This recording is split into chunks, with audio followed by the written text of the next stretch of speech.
Este es el 20º episodio de la serie de videos Crystal Clear Electronics. Se trata de reguladores de voltaje y limitadores de corriente con transistores. El capítulo 20 fue escrito por Victor Vince. Nuestro orador principal hoy es Szabolcs Berib, un ingeniero eléctrico. Él es profesor asistente en la Universidad de Tecnología de Budapest.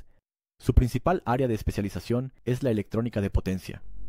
Pero creo que también enseña electrónica en la universidad. Así es. La electrónica de potencia es un campo muy diverso. Diseñar un dispositivo convertidor de potencia requiere conocimientos tanto de electrónica analógica como digital. Y además el desarrollo de software embebido es inevitable en la actualidad. Déjame presentarte a los espectadores también. A mi lado está Marcel Giroc, un estudiante de último año en la escuela secundaria Bolyai, en Szombathely, quien, si todo sale bien, será estudiante de ingeniería en Budapest el próximo año. Podríamos volver a encontrarnos en unos años. Eso espero. ¿Puedo ver este dispositivo en tu mano? ¿Puedes decirnos por qué lo trajiste al estudio hoy? Por supuesto. Bueno, es un sensor de flujo de aire masivo, y estaba en mi coche. ¿Y cómo vas a llevarlo a casa? Bueno, con esto no creo que pueda hacerlo porque está roto y mi coche tiene uno nuevo. Pero de esta manera puedo mostrarte qué es y cómo funciona. Tiene un cable de metal, a través del cual una corriente constante es impulsada por la electrónica.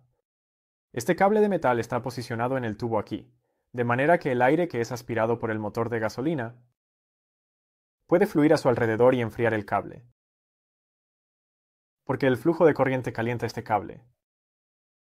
Si el aire fluye a su alrededor muy rápido, tendrá una temperatura más baja, porque lo enfría, mientras que si el aire fluye lentamente, estará más caliente. Es bueno, porque la electrónica puede determinar cuánto aire puede fluir a través de él, midiendo la resistencia del cable. Después de todo, si el aire fluye rápido, el cable estará más frío, por lo que su resistencia será menor. Así que la electrónica puede determinar la cantidad de aire que fluye a través del tubo. Luego puede enviar esta información al controlador del motor, que puede usarla para determinar cuánto combustible inyectar en los cilindros. Eso está muy bien, pero aún no entiendo por qué trajiste esto contigo. Bueno, sí, aún no te lo he dicho, y ahí es donde llegamos al núcleo del video. Los circuitos necesitan un voltaje de suministro estable, incluso en condiciones de carga variables, para un funcionamiento correcto. Esto también es cierto para este sensor de flujo de aire masivo. El voltaje de una batería de coche varía entre 9 voltios y 14 voltios, según el estado y condiciones de carga. Será diferente si está casi lleno y el alternador está cargando, o si hemos intentado arrancar nuestro coche varias veces en una mañana fría sin éxito. Por lo tanto, el sistema eléctrico de un coche está diseñado de tal manera que funciona si el voltaje de suministro está entre 8 V y 16 V. Nadie estaría feliz si el volumen del sistema de Hi-Fi o el brillo de los faros de su coche cambiara con el voltaje de la batería. Por supuesto, un divisor de resistencias puede crear fácilmente 5 V, a partir de un suministro de 14 V. En el momento en que esto era el quinto, el problema es que tan pronto como comienza a fluir la corriente, el voltaje disminuye proporcionalmente a la carga. El otro problema grave es que el voltaje de salida depende del voltaje de entrada. Si los 14 V se convierten en 9 V en la entrada, la salida de 5 V también disminuirá en consecuencia. El voltaje producido por un divisor de resistencias solo se puede considerar constante si el voltaje de entrada ya es estable y no se aplica carga a la salida. Para hacer cualquier tipo de, esencialmente, Podrías decir que esta no es una buena solución para estabilizar el voltaje.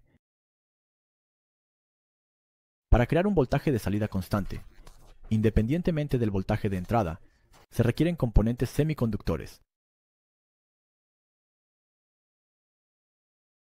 Ya hemos aprendido sobre diodos en un capítulo anterior, y también sabemos que no pueden soportar voltajes inversos arbitrariamente altos. El voltaje inverso donde un diodo comienza a conducir hacia atrás se llama voltaje de ruptura inversa. Este voltaje suele ser alto en diodos regulares, 50 voltios o incluso más, pero hay diodos especiales llamados diodos Zener, donde este voltaje se conoce precisamente y se fabrica para ser un voltaje determinado. Estos diodos están diseñados para funcionar en la región de ruptura. En el contenido de ruptura, la ruptura. El voltaje de ruptura se indica en la figura con U-Zener. Si el voltaje a través del diodo está por encima de este valor de voltaje, las características serán muy pronunciadas. Con una buena aproximación, el voltaje del diodo no cambia, solo la corriente. Por lo tanto, esta región se puede utilizar muy bien para la estabilización del voltaje. Conecta el diodo Zener en serie con una resistencia que limite su corriente, exactamente como se muestra en esta figura. Si el voltaje de entrada es mayor que el voltaje de ruptura del diodo Zener, la caída de voltaje en el diodo siempre será el voltaje de ruptura, y el resto caerá en la resistencia. Si aplicamos una carga a la salida del circuito, entonces la corriente fluirá a través de ella, reduciendo la corriente que pasa por el diodo. El diodo solo puede actuar como regulador de voltaje mientras haya corriente fluyendo a través de él, en otras palabras, hasta que la carga en el circuito no sea demasiado alta.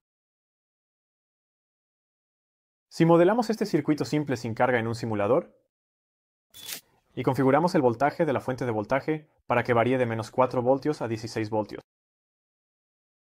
entonces el voltaje en el cátodo del diodo Zener será como se muestra aquí. El eje horizontal muestra el voltaje de entrada del circuito y el eje vertical muestra el voltaje del diodo Zener. Así que el voltaje de salida del circuito se puede ver que por debajo de 0V, el diodo se comporta como un diodo normal. De 0V a 6V, el voltaje de salida es igual al voltaje de la fuente, así que no hay corriente significativa fluyendo a través del diodo. Si el voltaje de la fuente aumenta más allá de 7V, podemos ver que el voltaje se mantiene estable alrededor de 6.2 VA. Así que el voltaje de ruptura de este diodo es de 6.2 voltios.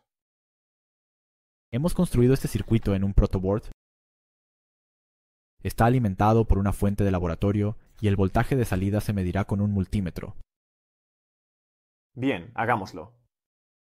La configuración aquí es como lo que viste en un video anterior, donde el multímetro está conectado a esta laptop.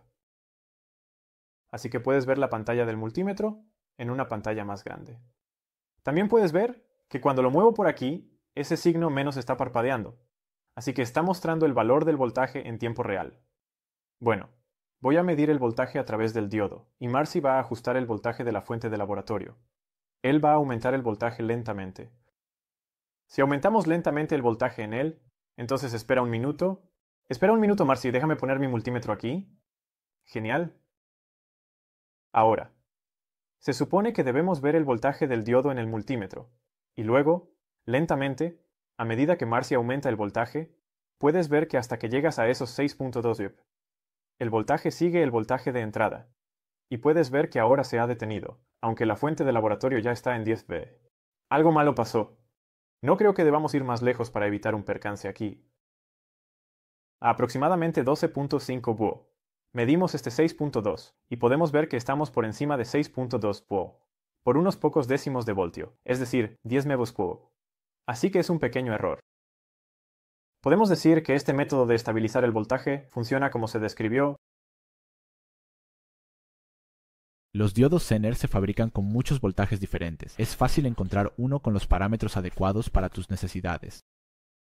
Bienvenidos al siguiente episodio de la tensión. Este tipo de regulación de voltaje, donde el componente regulador se coloca en paralelo con la carga, se llama regulación de voltaje en derivación. Esto nos lleva al final del primer video.